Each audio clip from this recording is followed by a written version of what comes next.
இந்த மரத்தடியில் தான் இருந்து ஐயா வந்து எல்லாருக்கும் காட்சி தந்ததாக சொன்னாங்க.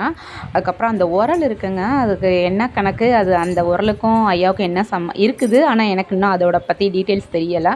அப்புறம் அந்த ஐயாவுக்கு வந்து பாத பூஜை நடத்தினதுக்கப்புறம் அந்த பூவெல்லாம் இருக்கு இல்லையா, அதை சுற்றி வந்து வாங்கிட்டு நாங்கள் வெளியில் வந்தோம். 2 கையால் கரங்குவி. இந்த உரலில் வந்து ஏதோ காசெல்லாம் போடுறாங்க, அது என்ன கணக்குன்னு தெரில. திருநீர்லாம் தொட்டு கும்பிட்டு வந்துட்டோம். அப்புறம் இந்த கல்லில் தான் ஐயா உட்காந்து எல்லாருக்கும் காட்சி கொடுத்த கல்லில் தான் விஜய் உட்காந்துருந்தாங்களாம். ஐயா இந்த கல்லில் உட்காந்துருந்ததான்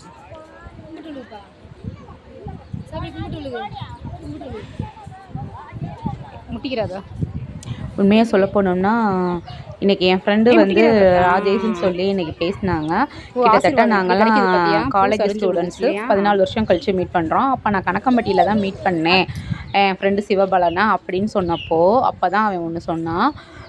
மஞ்சரி கண்டிப்பாக வந்து ரொம்ப தீர்க்க முடியாத பிரச்சனை இருந்தால் மட்டும்தான் அங்கே கணக்கம்பட்டியில் கால் வைக்க முடியும். அவ்வளோ பெரிய பிரச்சனையில் தான் நான் போனேன். எவ்வளோ பெரிய பிரச்சனையெல்லாம் வரும்னு நினச்சேன். ஆனால் அது வந்து ஒன்றுமே இல்லாமல் தவிடு பொடியாயிருச்சு அப்படின்னாங்க. இந்த கிணறு வந்து மோகன் தோட்டத்தில் வந்து ஐயா சொல்லி தான் அந்த கிணறு தோண்டி இந்த கிணத்துல இருக்கிற தண்ணி தான் இப்போ எல்லாருக்கும் அருள்பாலிக்கிறாங்க. அதுக்கப்புறம் வந்து அந்த ஐயா படுத்த அதைத்தான் தொட்டு கும்பிட்டோம். பின்னாடி வந்து ஐயா எங்களை ஏதோ ஆசீர்வாதம் பண்ணுற மாதிரியே இருந்துச்சு. அந்த டிராயிங் அவ்வளோ சூப்பராக இருந்துச்சு.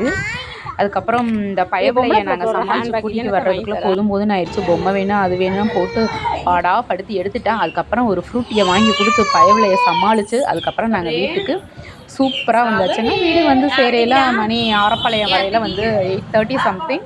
இங்கே வீட்டுக்கு வரையில் 9 o'clock ஆயிடுச்சுங்க.